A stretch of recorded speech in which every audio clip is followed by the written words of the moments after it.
What's going on, guys? Welcome back to NFL Trading Room. Today we've got a fun video for you. We're going to be going over the NFC portion of our positional need kind of series. We did the AFC one a few weeks ago. Basically, what we're doing in this one is we're going to take a look at what I think is their top three positional needs. Of course, some teams have more than three, but we're going to try to narrow it down to their top three. We're going to look at their cap space, and then we're going to do a first three-pick mock draft. So for example, the Cowboys, they have two first-round picks and one fourth-round pick, so we'll do those first three picks. The Rams have two first-round picks and a second-round pick, so that'll be the first three we do for them. So it'll just be the first three picks that they have in the 2026 NFL Draft. That's how we'll do these shorter mock drafts. Last episode, we talked a lot about free agents. Going to try to keep this one more draft-centered and go a little bit quicker, but let's go ahead and dive in. So we're going to be going division by division. And we're going to start with who won the division and work our way down. So we're going to start with the NFC North in the Chicago Bears. To me, their three biggest positional needs: interior defensive line, edge, and off-ball linebacker. Could definitely argue safety. They've got Kevin Byard, who's coming off the books, going to free agency. Could argue corner maybe, but I like the depth that they have at corner. I think they played decently well overall, and James Johnson's a really good player. Kyler Gordon's a good player in the slot as well. And then obviously offensively, you're good at wide receiver, you're good at tight end. The offensive line, you could use like a tackle maybe, but I think that offensive line really rounded into form as the season went on. And then running back and quarterback are obviously set. So pretty defensive focus in this exercise for them. Cap space, they have negative $9.5 million in cap space, so they'll have to make some moves, make some restructures, things like that to open up some space so they can sign some free agents. And then first three picks, so they had first round 25th overall, second round 57th overall, and third round 89th overall. First round 25th overall, I went with Missouri edge Zion Young. Zion Young's a player I've continued to get higher and higher on as the process goes along. Was not a fan of him in summer scouting, but really have become a fan of him since as he went through his senior season. Poses with great length, has the athletic traits. Definitely raw as a pass rusher right now, but he's a butt kicker against the run, and I think he has the tools to eventually be a productive pass rusher. Second round, 57th overall, I went with Iowa State interior defensive lineman Dominic Orange, aka Big Citrus. Dominic Orange is more of that bigger body defensive tackle type. He's, I believe, 6'4", 325 pounds, so more of that heavier set guy. And then you've got Javon Dexter there, who can play more of that three technique and gap shooting kind of role. And then, Dominic Orange can more eat up that space in the middle of the defense and help them stop the run. Third round, 89th overall, this is a player I've continued to get higher on, and some other guys in the industry like Corey Kennan from Daft on Draft have been high on him. It's Indiana linebacker Aiden Fisher. Aiden Fisher, he's not going to blow you away with his traits, but he is so smart. He's a lights-out tackler. He understands his own responsibilities. I think overall he's just a really, really solid linebacker. And with Tremaine Edmonds, them giving him permission to seek a trade, linebacker could certainly open up here. Of course, you've got TJ Edwards there. I believe he's coming off an injury, though. And then Noah Sewell, who played quite a bit when they would go to three linebacker packages. I don't know if they trust him to be more of that every down linebacker when they go to their nickel defense. Next up, the Green Bay Packers. Three biggest positional needs for me is cornerback. And then I kind of cheated on the second one. It's either offensive tackle or interior offensive line. The reason I made this distinction, I think it depends on what they do with Jordan Morgan. Rasheed Walker at left tackle is most likely going to hit free agency. Jordan Morgan, who they drafted, I believe, in the 2024 draft, has played some guard, played some tackle to close the year last year as well. So really depending on him, I think is the direction I would go when it comes to the offensive line. And then interior defensive line. I like Devontae Wyatt. I don't think he had the best season last year, and not the biggest fan of the depth they have on the interior there. So that's a position that I would attack as well. Getting into the Packers' cap space, negative $4.3 million, so two in a row with negatives in the cap space department. A little bit less to shed to get into that green area than the Bears.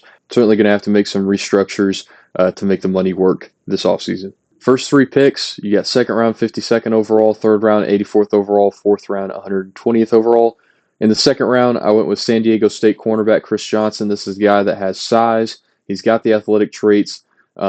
Excited to see what he does at the combine testing numbers wise, but really like his film. He's certainly been a riser in the process. Third round, 84th overall. This is a guy that has really risen since the Shrine Bowl. Really had a nice week down there. Kentucky guard Jalen Farmer. This is a guy that is powerful, like his athleticism when he gets on the move, able to pull, really like that. In this scenario, you probably move Jordan Morgan to left tackle. I know he was drafted as a right tackle, but I do believe he has the ability to play that left tackle position. Of course, you want to keep Zach Tom at right tackle. He's been very, very good there. Fourth round, 120th overall, Texas A&M interior defensive lineman Albert Regis. He's a shorter guy, 6'1", 317 pounds, so he's got that natural leverage that you would want, and he's able to eat up space. And I like the athletic traits as well. Excited to see what he does at the combine as well. I think he's got some flexibility to him on the interior there. I think that'd be a really, really nice pick on day 3. The Minnesota Vikings are up next. 3 biggest positional needs for me: interior defensive lineman, safety, and linebacker. You could argue center. I know Ryan Kelly had, I believe, 2 concussions last year, so he could be considering retirement. Not entirely sure. We'll just have to see how that plays out. And then running back could certainly be a need. Aaron Jones. I can't remember if he's a free agent or not. I want to say that he is a free agent, but regardless, he is into his 30s, so we know what that typically means for running backs. Jordan Mason, I think, is a solid player. I don't think he's a lead back, but with the free agency class at running back being so good and so having so much depth, so many good names, even down the board like a guy like Tyler Algier from the Falcons, I think there's ways that you can fill out that running back room without having to spend a top 3-round pick on a running back, especially given the lack of depth in this running back draft class. The problem with the Vikings is their cap space. They have negative $42.1 million in cap space, so they're going to have to work some magic, like the Saints did for years when Sean Payton was the coach there, to get it back in the green in the cap space department. But certainly ways to do it. They'll just have to get it done. First 3 picks, we've got first round 18th overall, second round 49th overall, and third round 82nd overall. First round 18th overall, I went with Florida interior defensive lineman Caleb Banks. Banks is a guy that I've been high on since the summer. I believe he was my number 2 player in the summer. Now, wasn't the season we had hoped for because he only played 3 games due to a foot injury, so that was really unfortunate for his draft stock, but still believe he can go in the first round. When he did play in 2025, he still looked like the same old Caleb Banks. Wasn't necessarily in that game shape, to play consistently, but you still saw all the flashes that you saw in 2024. 6'6", 330 pounds, kind of moves like an edge defender. Honestly, one of the more athletic interior defensive linemen that I've seen, especially at that size. So really excited to see where he goes, really excited to see his NFL journey. Then, next up in the second round, I went with Missouri linebacker Josiah Trotter. Now, Trotter is a guy that has declared as a redshirt sophomore, so clearly he's gotten some good feedback from NFL scouting departments. But Josiah Trotter, not that developed in coverage. There are flashes that you see, but still a lot of room to grow in that phase of the game. But, man, he attacks downhill. He is violent against the run, really violent in taking on blocks and shedding. I think that's the perfect mentality fit for Brian Flores and that defense, what they want to do, and how multiple they want to be. I think he's got some pass rush upside as a blitzer too, especially shooting up the middle on a lot of those disguised blitzes that Brian Flores loves to bring. I think that'd be a really nice culture and scheme fit for the Vikings. Then in the third round, 82nd overall, Arizona safety Genesis Smith. So Harrison Smith, I can't remember if he's officially retired, but they honored him in the last Vikings home game like he was going to retire. And I believe, regardless, his contract is expired, I believe. So safety, definitely a need there. Genesis Smith is, when you look at his advanced stats or whatever, you may look at his missed tackle percentage and be like, ooh, that's kind of scary, which it is. I think it's around 20%, but he's more that one high free safety kind of player. Super rangy on the back end, extremely athletic. I like the measurables on him as well. So I think he can take over that midfield patrol role in that Brian Flores defense with Josh Metellus. We'll see if he becomes more that true safety instead of that more dime linebacker and kind of star defender in the slot. If he becomes more of a true safety, could play him more in the box and could play Genesis Smith one high over the top. Next up, the Detroit Lions are here. 3 biggest position needs: cornerback, safety, and interior offensive line. Cornerback is interesting. I've always picked it for them when I do those first-round mocks. But you've got DJ Reed on the outside. I like him. Terrion Arnold certainly hasn't lived up to his first round pedigree. Still a cheap player on contract, so um, I'm sure they'll still give him a shot. But I still do view, especially boundary corner, as a need. Then you've got a Meek Robertson in the slot there. Um, but cap space, negative 9.1 million. So the entire NFC North is in the negatives. And one quick thing with the biggest needs, so obviously cornerback, safety, interior offensive line, could definitely argue offensive tackle as well. Taylor Decker's getting up there in age. Not saying he's a bad player or anything. He's been a very, very good player for the Lions throughout his career. But it seems that he's approaching the end of his career, certainly sooner rather than later. So could definitely start looking at an offensive tackle to maybe replace Decker, but I chose to go a different direction with the interior offensive line here. So getting into their first three picks, first round 17th overall, second round 50th overall, and fourth round 118th overall. So first round, I typically go with a corner here. It's almost always Colton Hood, the corner from Tennessee, if you've seen the first round mocks that I've done. But this guy that I picked is never on the clock when I do this first round mix because I always take him earlier. I'm super high on this guy, but he fell to 17 in this exercise. Penn State guard Olai Vavanga-Owane. Love Olai Vavanga-Owane. Really like his athleticism. I like the power that he plays with. He's exceptional in pass protection, really nice hand placement, strong hands. The grip strength is evident on tape. Really like what he does on the left side of the offensive line there at guard. Second round, 50th overall. Again, it's San Diego State cornerback Chris Johnson. Big fan of him. And then fourth round, 118th overall. We just talked about Genesis Smith.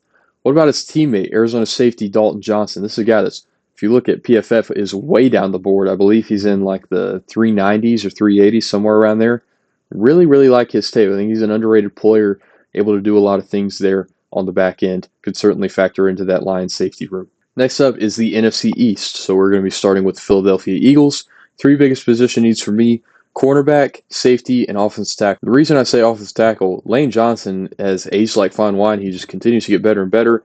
But there are a lot of rumors that maybe this is his last season, maybe 2027 is his last season. We don't know yet, but certainly at some point you're going to have to find a replacement for him. Even if that player doesn't play right away, getting to learn under Lane Johnson and Jordan Mailata, certainly an invaluable, certainly a valuable experience there. Cap space, 2.6 million, so the first team in the green. Not a lot to work with there in 2.6 million, but can always make different moves to open up some cap space. First three picks for them: first round, 23rd overall, went with Georgia offensive tackle Monroe Freeling. Freeling is a true left tackle, but I think he can definitely flip over to that right side.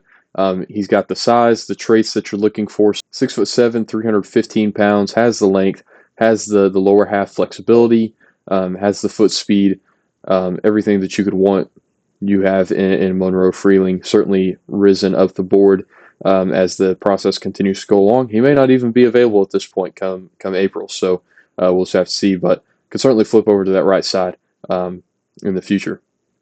Second round, 54th overall, went with Tennessee cornerback Colton Hood. I don't think he's going to be on the board here. I've got a late first, early second round grade on him, but he's like my 18th overall player on my board. So high on Colton Hood out of Tennessee. Really like what he does as a man cover corner and in zone. The ball skills are questionable.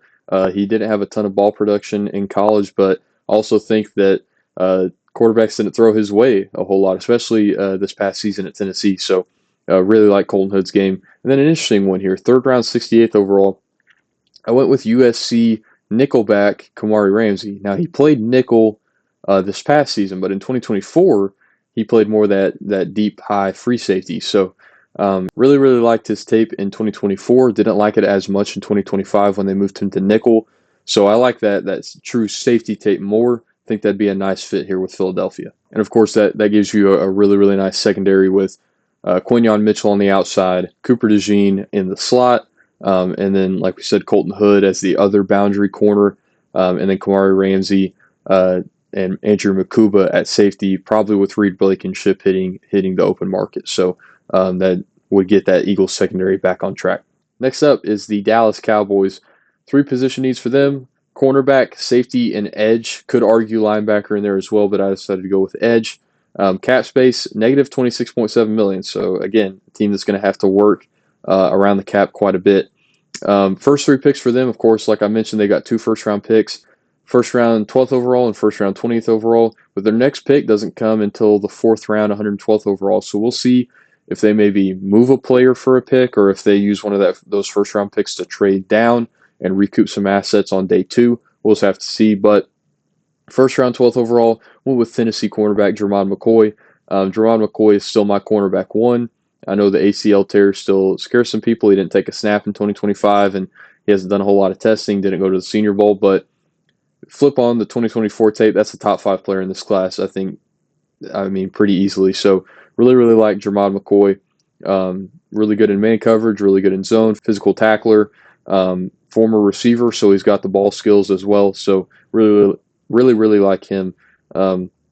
First round 20th overall, we've mentioned him before as a riser. Missouri edge, Zion Young, kind of fits that lengthy Tracy type of player there on the edge. 4th round, 112th overall, went with TCU safety Bud Clark. Cowboys safeties have struggled for a few years now. Haven't been the biggest fan of that safety room. But Bud Clark, while he is an older player, I believe he's going to be 24 in his rookie year. He's played a lot of college football, and Bud Clark, he's a bit of a roller coaster player, up and down, but the highs are really high. So if you can get him to play more consistently in that frame, he's really athletic. So I like the ceiling that comes with Bud Clark. Hopefully that floor can raise up just a little bit. Next up, the Washington Commanders. 3 biggest position needs for them: safety, edge, and tight end. Zach Ertz is the reason I picked tight ends. Zach Ertz is getting up there in age, and you can correct me if I'm wrong, but had a pretty gruesome injury late in the 2025 season. Can't remember exactly what the injury was. I know it was lower body. I think it was a knee injury. So he may not be ready to start the year. And then behind him, you've got Ben Sinnott, who I liked coming out of college, but hasn't really played a whole lot. And John Bates is more of that blocking tight end. But cap space, $67.8 million, so a lot to work with there. First 3 picks for them, they're pretty spaced out. First round 7th overall, 3rd round 71st overall, and 5th round 145th overall. So there's a lot of room between those picks. So we'll see if they make any moves to maybe recoup some more assets. We'll just have to see. But Texas Tech edge David Bailey, who I went with at 7th overall. I'm not as high on David Bailey as some others, but I think edge is a pretty glaring need for Washington. They've got to get after the passer.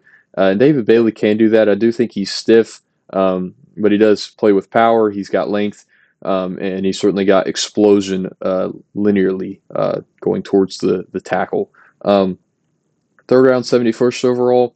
Penn State safety is Zakee Wheatley. Really like what he does as a deep coverage safety. Solid tackler, plus player in coverage. Really understands the game at a high level. So really big fan of Zakee Wheatley. And then 5th round, 104th overall. I think this might be the steal of this exercise so far. I know we mentioned Dalton Johnson. That's certainly a steal. But Georgia tight end Oscar Delp.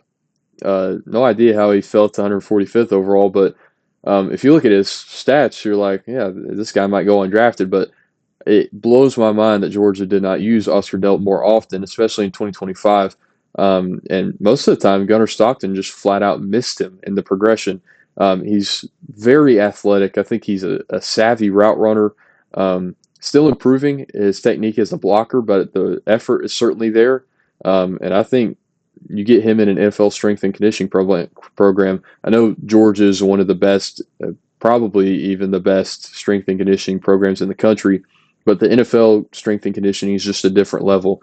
So maybe you can get him up to that 250-pound range and can improve his inline blocking skills. So big fan of Oscar Delp.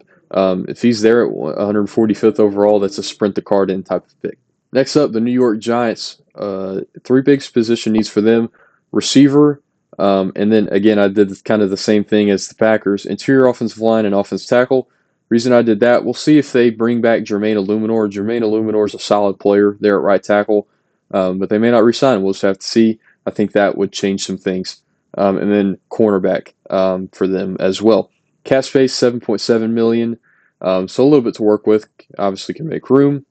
And then first 3 picks: first round, 5th overall, Second round, 37th overall, and fourth round, 105th overall. First round, 5th overall, went with Ohio State wide receiver Carnell Tate. Carnell Tate is my wide receiver one. I believe he's my eighth. He's either 7th or 8th overall player on my big board. Really like his game on the outside. Malik Neighbors there. Hopefully he's able to get back healthy from his injury this past year. But I think Carnell Tate has more of that X height, but he's not as filled out as you would want an X to be. And I think Malik Neighbors played the X pretty fine. Played on the line of scrimmage, was able to get off press coverage. So you can put Carnell Tate as the Z, and you've got a really dynamic duo of outside receivers there for Jackson Dart to work with that new staff of John Harbaugh up there. Second round, 37th overall. Again, it's Colton Hood here. I think he's going first rounds, but here at 37th overall, easy pick for the Giants. Can put him on the outside and be a really, really solid player there for the Giants. And then fourth round, 105th overall, we've mentioned him, Kentucky guard Jalen Farmer. In this scenario, I liked the guard board better than the tackle board at this selection, so we're going to say that they re-signed Jermaine Illuminor and roll with that, but Jalen Farmer, solid player there in the fourth round. Next up, the NFC South. We're going to start with the Carolina Panthers as they won the division at 8-9. So you had 3 8-9 teams in the NFC South. So it's a very NFC South type of thing. But three biggest position needs: safety, linebacker, and edge. Could also argue interior defensive line. Could argue nickel corner. Could argue interior offensive line. They may not re-sign Cade Mays. We'll see. So you could also argue receiver at some point, but I like the depth they have at receiver. I like Ted McMillan. I like Jalen Coker. Not a big fan of Xavier Legette, but I like Jimmy Horn. So I like the options that they have there. Could throw in tight end as well, but safety, linebacker, and edge were the biggest three for me. Cap space, $9.8 million, so decent amount to work with there. Certainly, has the room to make some restructures and stuff like that. First three picks for them: first round, 19th overall. Second round, 51st overall, and third round, 83rd overall. So first round went with Georgia linebacker C.J. Allen. Super athletic, dog against the run, still developing as a coverage player, but there are some coverage plays that are mind-blowing, especially the interception against Florida. I know that was a bit of a broken play, but that was a beautiful display of his athleticism. Really excited to see him at the next level. Second round, 51st overall. Went with Tennessee edge Joshua Josephs. Josephs is a guy that has incredible length. He's got nearly 35-inch arms. He is a bit undersized. I believe he's 6'4", 245 pounds. But I think, especially at that size, he's underrated against the run. I think he's able to lock out offensive tackles, stack, and shed pretty easily. Don't think he's got a ton of lower half flexibility, but he's got, with those long arms, the rip move, the hook move, and even displayed a spin move here and there, able to get back there and get to the quarterback. And he just made game-changing plays for Tennessee all season long. There was a stretch where against Georgia, he got to the quarterback and forced a fumble on what should have been a game-sealing play for Tennessee. Against Mississippi State, he had a touchdown on a scoop and score that tied the game late, or that gave Tennessee the lead late in the fourth quarter. Against Arkansas, I believe it was a 10-point game. Arkansas was driving offensively. Joshua Josephs had a strip sack on third and long. So he just made game-changing plays for Tennessee all season long. Really excited to see him at the next level.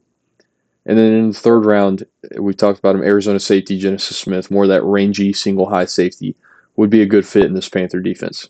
The Tampa Bay Buccaneers are next. Three biggest position needs for them: linebacker, edge, and interior offensive line. Could also argue tight end. Cade Otton may not be back for them. We'll see.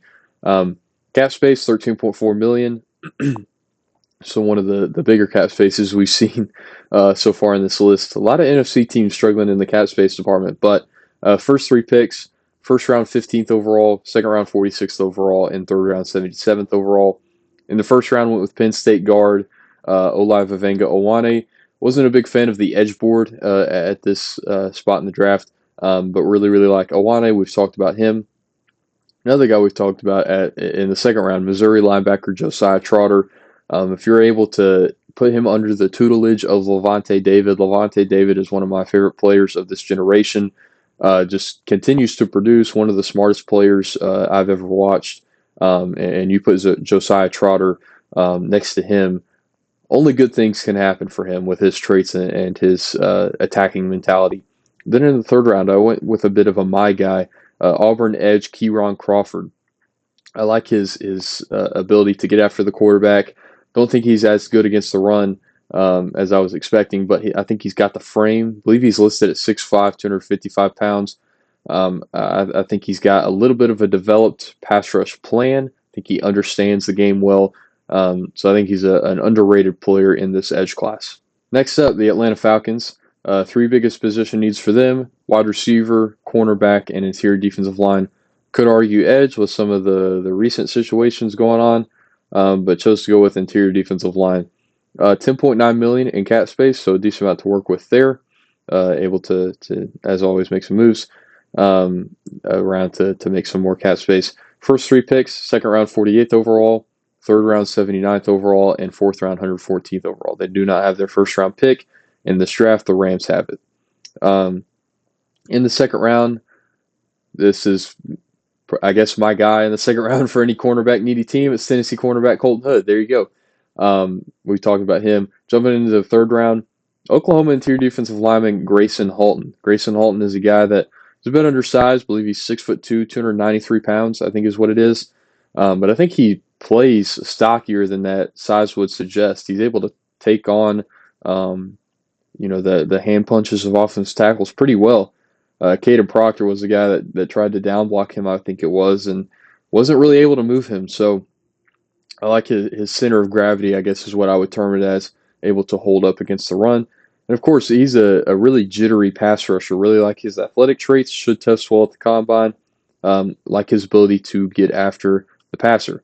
Fourth round, 114th overall, Missouri wide receiver Kevin Coleman Jr. Of course, you got Drake London there on the outside. But Darnell Mooney did not have a good season as the Z there. But I like Kevin Coleman. I think he's underrated in this class. I think he's able to do pretty much everything you could ask a receiver to do. Very well-rounded receiver. I think this is the type of guy you see at the top of the fourth round that ends up more productive in his rookie year than a lot of people would expect. So big fan of Kevin Coleman, especially here to the Falcons. Next up, the New Orleans Saints. Three biggest position needs for them: wide receiver, edge, and interior defensive line. Could also argue cornerback and interior offensive line. Cap space, this is interesting. You don't normally see this with teams that are this bad. Negative 41.7 million. So I think that a lot of that is dead cap from previous contracts. So certainly going to have to make some moves to create some room there because there's a lot of needs on this team. First three picks: first round 8th overall, second round 42nd overall, and third round 73rd overall. In the first round, went with USC wide receiver Mekhi Lemon. I think he's the most well-rounded receiver in this class. Jordan Tyson would probably have that distinction for me, but with the injury concerns, it's not as well-rounded because there are injury concerns. But Mekhi Lemon, I've heard people call him slow. I don't think he's slow at all. He's not certainly like a burner or anything, but he's not slow. He's got great change of direction skills. I think he's the best route runner in this class. He's got great hands. For his size, I've never seen someone make as many contested catches as he does. He is dominant at the catch point, especially at his size. So really, really good player there in Mekhi Lemon. You stick him next to Chris Olave. You've got Chris Olave on the outside. Then you've got Mekhi Lemon in the slot or at the Z. That's a really nice duo for Tyler Shuck to throw to. In the second round, I don't have this guy graded as highly, but I think he will end up going decently high, maybe even in the top 50 like he is here. It's Illinois edge Gabe Yakus. Now, I'm not like against Gabe Yakus. I just didn't like him as much as the second round selection would suggest. I've got like a late third round grade on him, but he's got length, he's got power. I think he's more athletic than people give him credit for, especially at his size. He's 6'3", 270 to 275 pounds, in that range, and started all 4 seasons at Illinois, true freshman to senior. So has the experience, has the pass rush ability, has the anchor against the run as well, and has that body type that the Saints have looked for, even though Dennis Allen, their defensive coach, is no longer there. A lot of their defensive ends tend to be those bigger body types. So moving on to the third round, We just talked about him with the Falcons, but Grayson Halton would bring some nice pass rush juice to the interior of that defensive line. And I think he's a better run stopper than the size would suggest. So moving on to the NFC West, we've got the Super Bowl champion Seattle Seahawks. That was really fun to watch them throughout their playoff run. Love what Mike McDonald does as a coach. A lot of great players that are fun to watch on that team. And they've got plenty of resources to get even better in 2026. Three biggest position needs to me: interior offensive line, cornerback, and running back. They've got a ton of cap space, $63.2 million. The reason I list running back, even though they've got that much cap space, doesn't seem like they're going to bring Kenneth Walker back.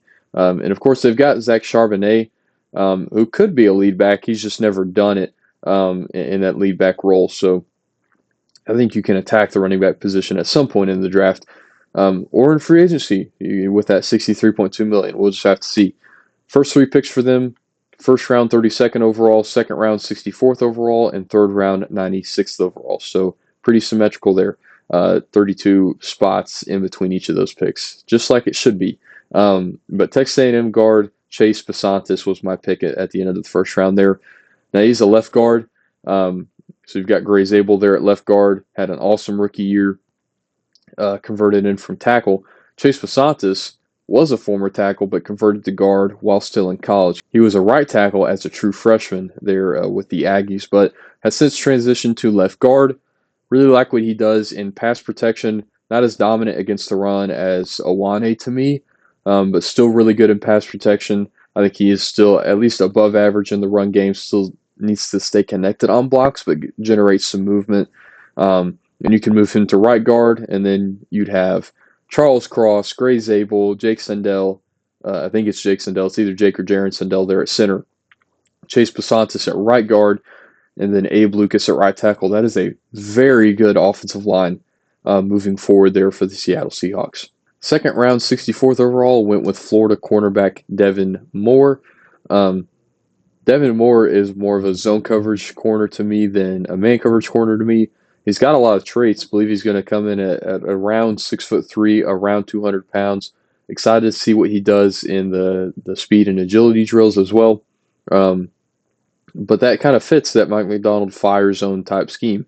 A lot of their boundary corners are playing zone a decent amount of the time. So I think that would be a nice scheme fit pick for the Seahawks. You get another bigger corner like they've had with Richard Sherman and Tariq Woolen, and now with Devin Moore.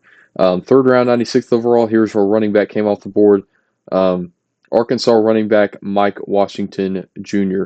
Mike Washington Jr. is more that bigger back. I believe he's around, I want to say 6'1", 220, somewhere in that range. Not gonna, outrun you for a 90-yard touchdown, but he had quite a few explosive runs on tape during his senior year, and I like the power that he plays with. I like the change of direction ability as well, especially in this running back class. He's a guy that could easily be a top 5, maybe even top 3 running back when all things are said and done with this running back class. So I think that'd be a solid pick for Seattle. Next up, the LA Rams are here, runners up in the NFC. Three biggest position needs to me are cornerback, safety, and linebacker. Could definitely argue offensive tackle with Rob Havenstein retiring, but Alaric Jackson had a great year at left tackle, and then Warren McClendon, when he filled in for Rob Havenstein on the right side, had a great year as well. Could certainly take an offensive tackle and develop him, but I like what they have at tackle moving forward. With safety, Cameron Curl and Cam Kitchens had great seasons, but Cameron Curl is a free agent now. They could re-sign him because the Rams have $44.3 million in cap space, so a lot to work with there. First 3 picks for them: first round 13th overall, first round 29th overall, and second round 61st overall. In the first round, this has pretty much been my pick when I've done the first round mock drafts. We kind of alternate depending on who's on the board between Jermon McCoy and Mansour Delane. Here, Mansour Delane was left on the board, not Jermon McCoy, so we went with Mansour Delane out of LSU. Like what he does in man coverage and zone. Really, really improved from 2024 once he transferred from Virginia Tech to LSU. Certainly, to me, a top 2 cornerback in this class. Some people argue cornerback 1, could certainly make the case. I just prefer Jermon McCoy, but Mansour Lane, really, really good player. Then at 29th overall, went with Toledo safety Emmanuel McNeil-Warren. McNeil-Warren is a playmaker on the back end there. Um, Seems like he's always forcing a turnover no matter what game of tape you turn on. Has a lot of size to him, 6'2", 207 pounds, I believe is what he's listed at. And I think he's got the athletic traits as well to be that rangy player.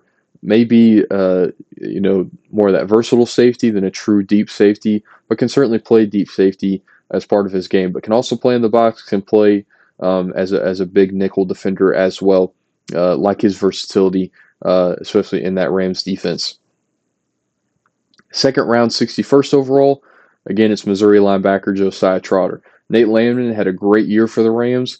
They got him, I think it was a vet minimum deal, so like 1 year, $850,000, and he had a great season for them at linebacker. But I'm not the biggest fan of some of their depth later in that linebacker room. So getting a guy like Josiah Trotter who can defend the run, improving coverage player, next to a guy like Nate Landman who has had to grind his way to earn playing time throughout his short career so far, I think would be a solid situation for Trotter.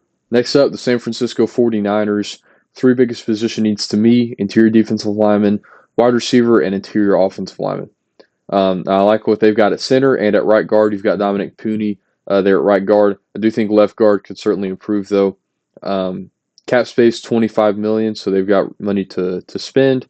First three picks for them: first round 27th overall, second round 58th overall, and third round 92nd overall. In the first round, went with Texas Tech interior defensive lineman Lee Hunter. Really like what Lee Hunter did in 2025 with the Red Raiders. Really that run stuffing frame. I believe he's around 6'2", 320 pounds, I think is what he's listed at. But I like the twitchiness that he plays with.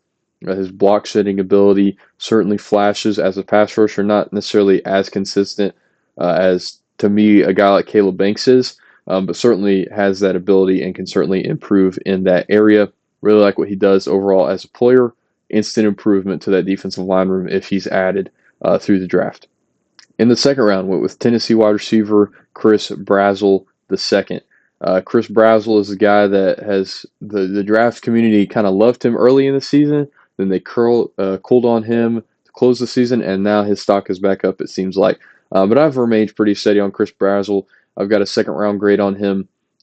Believe he's in the late 20s on my board in that range. So 6'5", 200 pounds, can absolutely fly. You'd like him to fill out his frame just a little bit more, maybe in that 210-pound range. But I would not be surprised if he runs in the 4.3s at the combine. He can absolutely burn it. I think he's got really plus change of direction skills at his size, able to break off routes pretty precisely. He doesn't have like the choppiest feet, but he's still able to snap off routes pretty consistently. Like what he does at the catch point. His contested catch numbers weren't great. I believe it was like 42%, something like that. But I think he's better at the catch point than those numbers would suggest. And then in the third round, we've talked about him. Kentucky guard Jalen Farmer fits right into that left guard position right there for the 49ers. And rounding out this exercise, the Arizona Cardinals. Three biggest position needs: offensive tackle, linebacker, and interior offensive line. Obviously, quarterback is a need for them. Kyler Murray's career in Arizona certainly seems to be over. We'll see if they trade him or what happens there. They've got Jacoby Brissett. I believe it was a 2-year deal that he signed, so this would be his last year on his contract. Can certainly get you through a season as kind of that bridge guy. And even at third overall, they're not going to take a guy like Ty Simpson at third overall, so had to list these position needs in how the drafts would kind of fall. But cap space, $32.8 million, so a lot of money to work with there. First three picks: first round 3rd overall, second round 34th overall, and third round 65th overall. In the first round, went with Ohio State linebacker Sonny Styles. To me, this is the best player in the draft. He's my only blue chip grade in this class. Extremely athletic, former safety, moved to linebacker. This is not an Isaiah Simmons situation. If any Cardinals fans are timid about that, Isaiah Simmons didn't really play traditional, linebacker at Clemson. He played a little bit, but he played kind of all over the defense. He was a safety. He was in the slot. He was at edge in some pass rush situations, at off-ball linebacker some, but was never like a traditional off-ball linebacker. Sonny Styles has been a traditional off-ball linebacker for 2 seasons now, after being a safety for his first 2 years at Ohio State. And he was lights out in 2025. Didn't miss a tackle until the last game of the season against Miami, which is insane. And I think his coverage feel is really, really good at linebacker, and his block shedding ability as well is definitely a plus trait of his. Going to test like an absolute monster at the combine. Might be a 10.0 RAS guy. We'll have to see, but really, really excited about Sonny Styles. Second round, 34th overall, Clemson offensive tackle Blake Miller. They've got Paris Johnson at left tackle, ascending player, like the improvement that he had in 2025. They've got Jonah Williams there, though, on the right side at right tackle. Jonah Williams has had a bit of a roller coaster career. I would probably look to move on from him, and I think Blake Miller could be the guy to replace him. 6'6", 315 pounds. I think the anchor improved from 2024. The drive power in the run game as well took an improvement, and he is extremely athletic at that size. He's not, the athlete that a guy like Spencer Fano might be, but I still think he's really athletic. I think the hand usage certainly got better as well. I like his range in pass protection. I think that would be a really, really solid pick to start the second round, or to start the Cardinals' day 2 selections. Third round, 65th overall. It's a bit rich for me, but he was the guy I liked the most based on the interior offensive line need that was left on the board. And again, we've talked about him again. Kentucky guard Jalen Farmer. Looks like Jalen Farmer is going to be playing for about 8 NFC teams. But he was just the guy that I liked based on how the board fell. So that does it, though, for this video. Thank you guys for watching. Again, if you guys wouldn't mind to go down below, drop a like, drop a comment, make sure you subscribe to the channel. That'll let us know that you're enjoying the content. We'll continue to bring content like this to you throughout the draft season. This has been NFL Trading Room, and we'll see you guys next time.